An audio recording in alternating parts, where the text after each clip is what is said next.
Assalamualaikum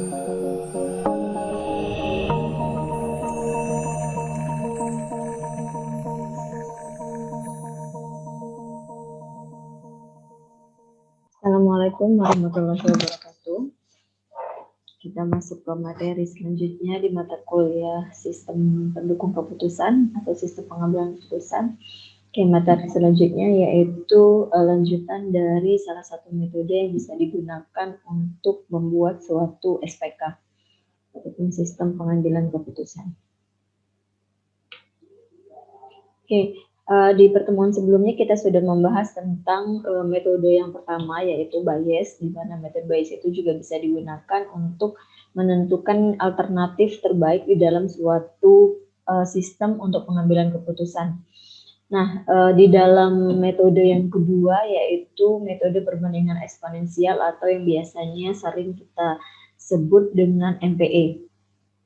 Jadi kalau sebelumnya metode Bayes itu konsep atau rumusnya tinggal nilai dari kriteria itu sendiri yang sudah diberikan oleh masing-masing responden yang sudah kita ajukan kuesioner itu dikalikan dengan bobot dari masing-masing kriteria itu sendiri.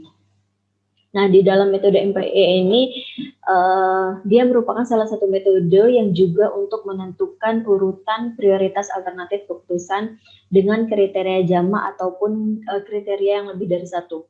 Jadi, si MPE ini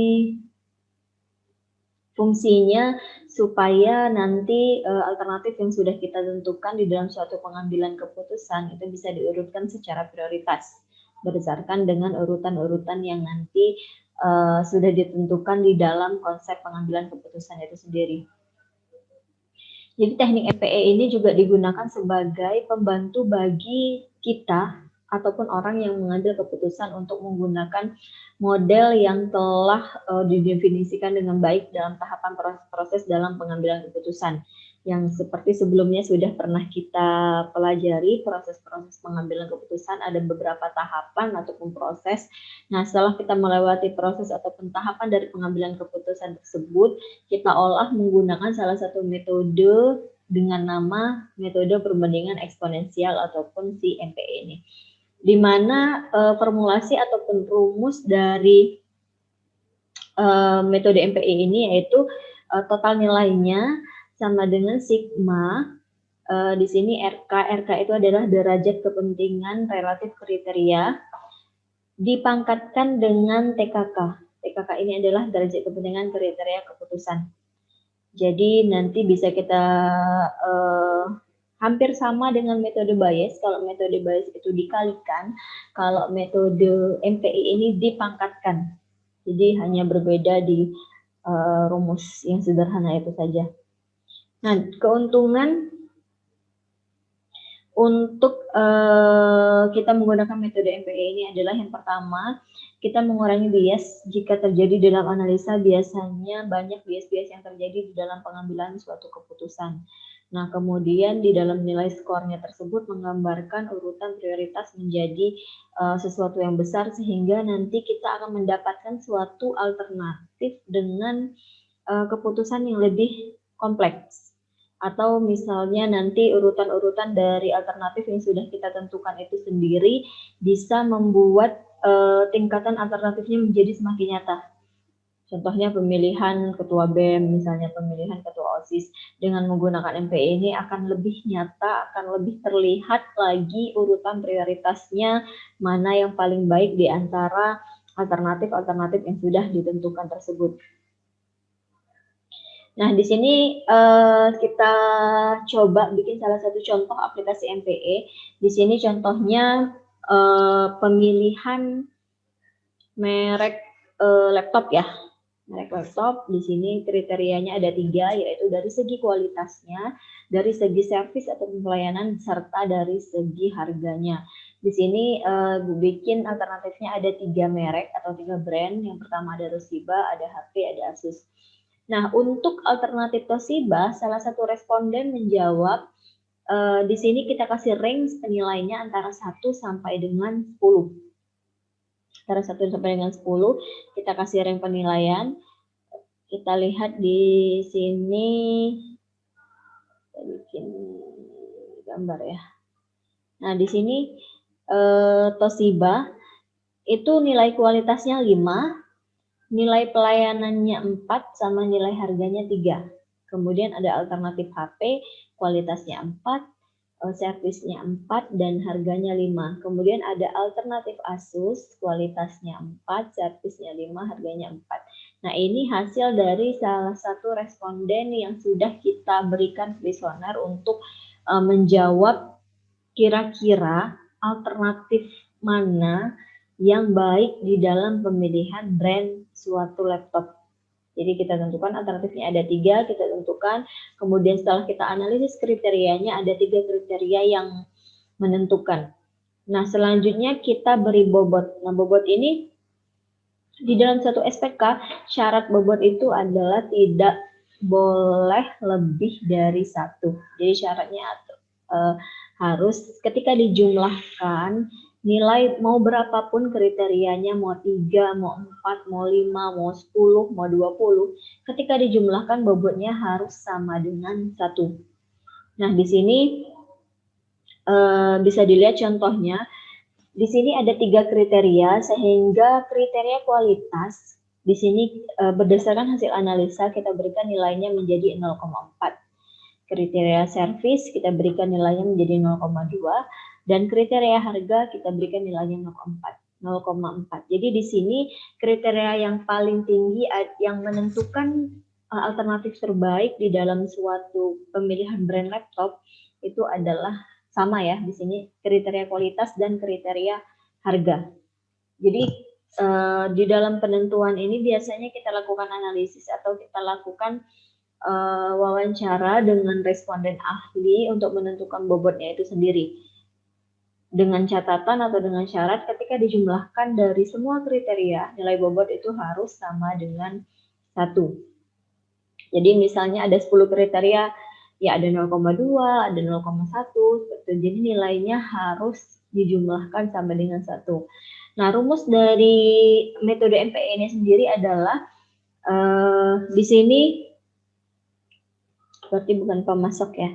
Di sini Toshiba, kemudian ini ada HP, kemudian ini ada Asus. Nah, rumusnya sederhana sekali, yaitu nilai dari kriteria kita pangkatkan dengan nilai bobot. Oke, jadi nilai kriteria kita pangkatkan dengan nilai bobot, sehingga di sini bisa kita dapatkan untuk kriteria Toshiba itu rumusnya 5 dipangkatkan dengan bobot dari kriteria 0,4 ditambah servis 4 dipangkatkan dengan bobot servis 0,2 ditambah 3 dipangkatkan dengan bobot harga 0,4, sehingga dapatlah hasilnya 4,78. Oke, nah berarti kita coba isi.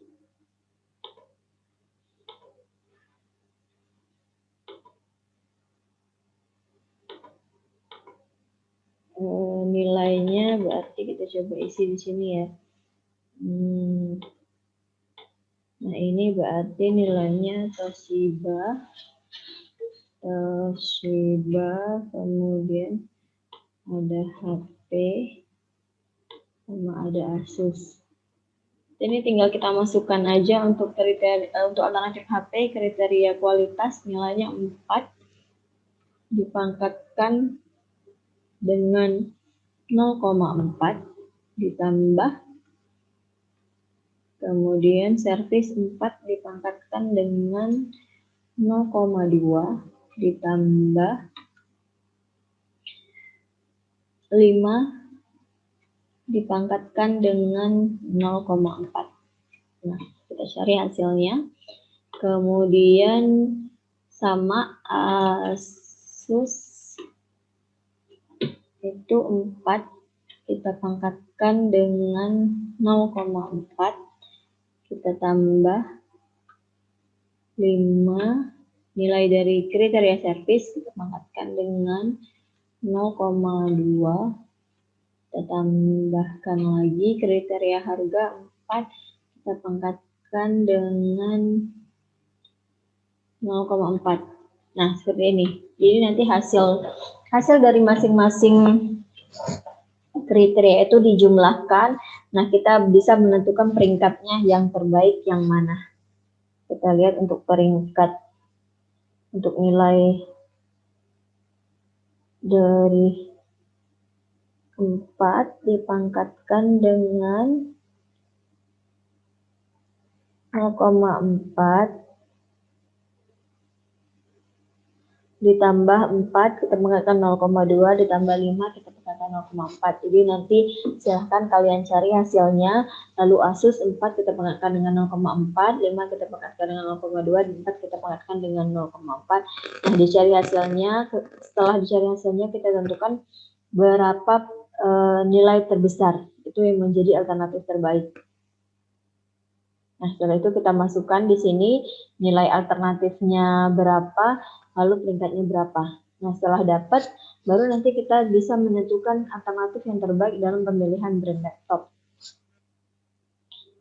Oke, nah sekian untuk penjelasan tentang metode MPE. Nanti kita lanjutkan di grup WA untuk studi kasus untuk pertemuan materi metode perbandingan eksponensial ini.